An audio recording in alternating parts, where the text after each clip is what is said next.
Yes, well, as we get older and older, I'm 77 right now. You can't live forever, you know. So if this procedure I'm going to have to clean the blood doesn't work, then I've got probably a few more months to make it before my kidneys shut down, you know. So that's kind of why I'm kind of going along with the interview at this time.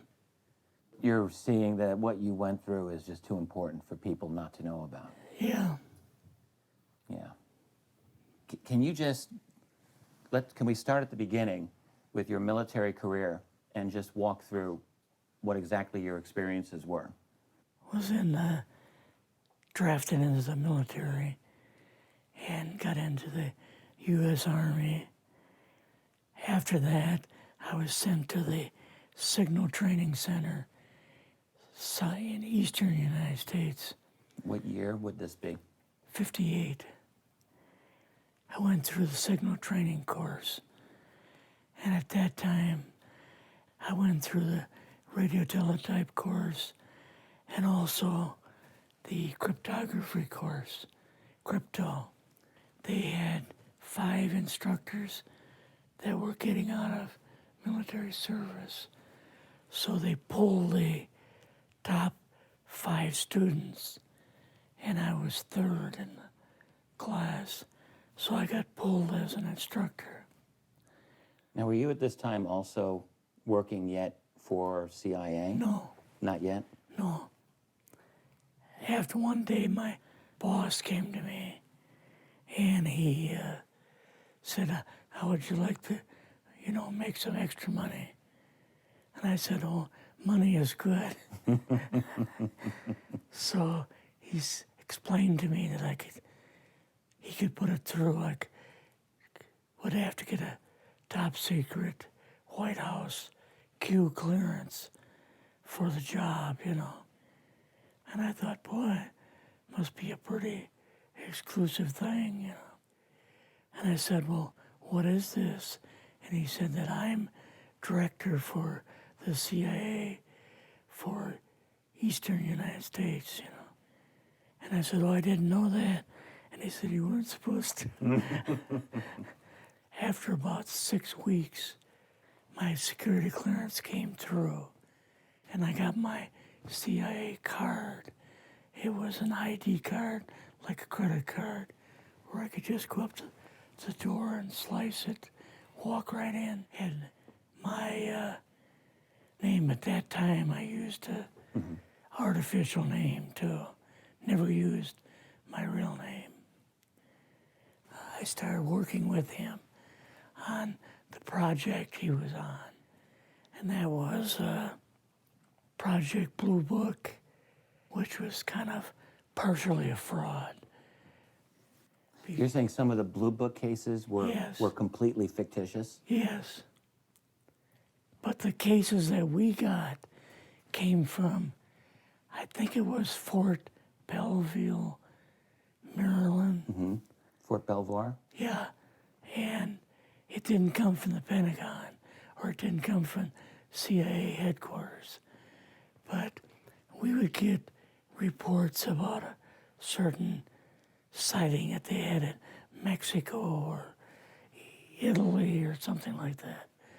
And then we had people that would follow through on it, that would go out and interview the people to see if they were nutcases or if it was real, So they'd be going overseas frequently?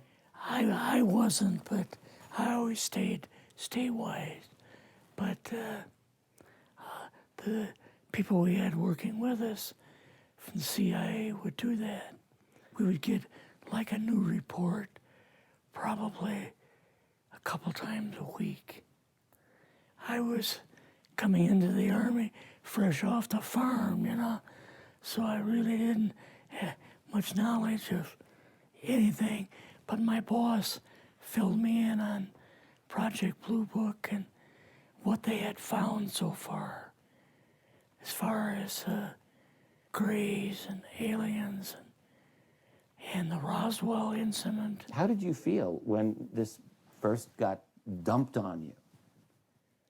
When you first learned about this? I was just kind of overwhelmed with all of this, you know.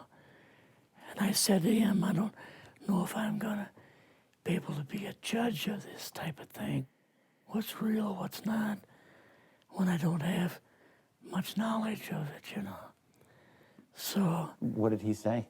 He said, well, we have to build the information as we go, and you'll see how this thing is working out. And then the other thing is, of course, you really weren't able to tell family or close friends, obviously. No, I couldn't tell anybody. In fact, I had to take a vow that I wouldn't tell anybody.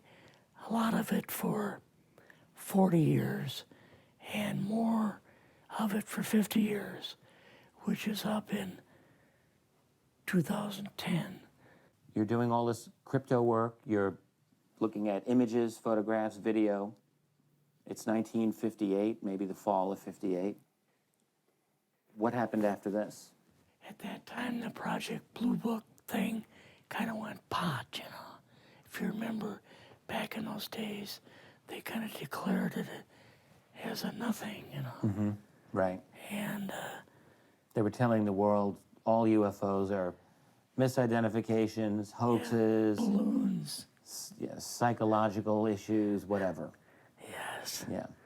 So my boss came to me and he says, we've both got a new assignment.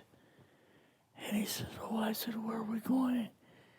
Oh, he says, we're going to the Capitol. We're going to be part of the Eisenhower push. He's trying to find out something about, all about these aliens that MJ-12 was supposed to find out, but never sent back reports to him.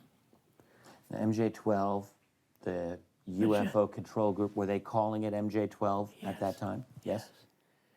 They called us in, went into the Oval Office, and President Eisenhower was there and Nixon, and they said, we called the people in from MJ-12 from Area 51 and S4, but they told us that the government had no jurisdiction over what they were doing. So being a general, past general, you didn't tell them to go to hell without any real good reason, you know. Mm-hmm. So he said, I want you and your boss to fly out there. I want you to give them a personal message. And he says, I want you to tell them, whoever is in charge, tell them that to get in, they have this week, coming week, to get into Washington and to report to me. And if they don't, I'm going to get the First Army from Colorado, and we're going to go over, we're going to take the base over. I don't care what kind of classified material you got. We're going to rip this thing apart. Eisenhower was going to invade Area 51. Yeah, with the First Army. So you go out with your superior. Yes. You fly out. You land. What happens? Can you describe this whole process, what you saw? It took us the 13 or 15 miles south to S4 and like different garage door openings. Okay. And in these garage door openings, they had like different saucer crafts. The very first one had the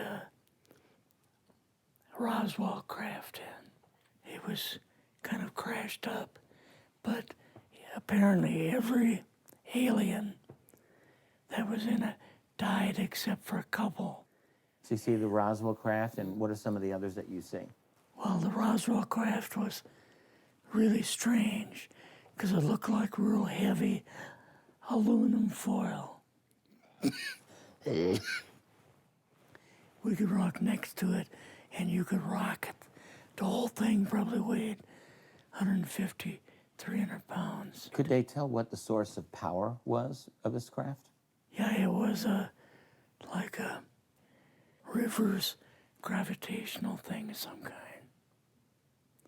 In fact, one later on, I got the mathematical code for reversing gravity in a 3x5 card. I guess there are different types of grays and so on. How did you see that evidence? Well, at the later on at S4, we viewed the autopsy film, and then the colonel said, "What we've got in here is we're interviewing a gray alien." All right, right there. How did you feel at that moment? Well, I thought, boy, we had no idea we were going to see the real thing. All we saw was film. You had to have a little bit of heart racing at that Yes. moment. My boss was able to go in and had a partial interview with him. So what did this gray alien look like? Could you describe him a little bit? This one looked a little bit oriental. So I'm just wondering if it looked almost human, what about this didn't look human? No, it didn't look human as far as the skin tone and basically the shape of it and the size. How was its head size compared with a normal human, for example? Brain was kind of a little bit bigger. And some of the nose was very, very small. And the ears were just like holes. Mouth was very small. Now, why were they bringing you out here at all, anyway, to see an alien? What was the point? To go back and tell the president they actually had one. So he did not know at this point No, if there was an alien No. at S4. no. What did you do then at Area? Were you done, or did you have other things to do at Yeah, so S4? basically we were kind of done, went back to Area 51. They took us into the main building, and there we saw a U-2, which of course we didn't know existed. And a model of the SR-71. Yeah, the Blackbird. So, but like I mentioned earlier, it was not a model of the current Blackbird, It was an earlier version. but an early version. Did you go directly to Washington after this? Yes. Or did you go somewhere else? How did they get, did you fly We regular airline or? We flew back to the commuter plane back to the air base, and then took President Eisenhower's Lockheed Electra back to Washington. You and your supervisor, Yeah. superior officer, and now you're meeting with the president? Yes. Can you describe this? Well, we met with him in, the second story of the old OSS warehouse building. And Eisenhower and Nixon were there, and also Hoover was there. So he asked us what was going on, and we told him about the alien, the whole situation, and the black projects and so on. And he was just totally shocked. He appeared for the first time to be worried. You know, like he was worried. I would think that Eisenhower would, I mean, he certainly knew that flying saucers were real. Yes. He knew that there were aliens. So I guess I'm just wondering, what would he have been, really surprised about? Surprised about the black programs. Eisenhower said, got to keep this thing completely secret. You know, can't talk about this. Your actual name is, I mean, the name you grew up with, that was a different name than what you Yes. had in the... I never used it in the CIA at all. Now, what about today? You're going on the public record, and this is still sensitive information, even though earlier you talked about, you know, security oaths that maybe expire after a certain period of 50 time, years. but you're still concerned. Linda Moldenhauer's phone call, her phone was tapped, and they got my phone number, and through the telephone company, they were able to find me, and so on. When they found you, what happened? I was going to a grocery store. Two guys in a black suits come out of a black Lincoln town car and came over to see me. And they told me that I better not publish anything or talk to Linda about any more things.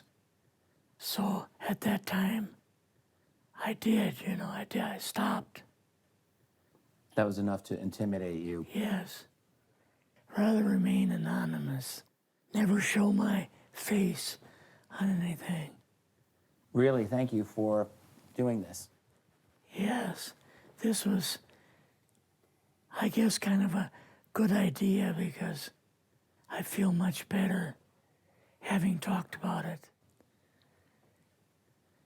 I kind of feel like there's a load off my shoulders Really?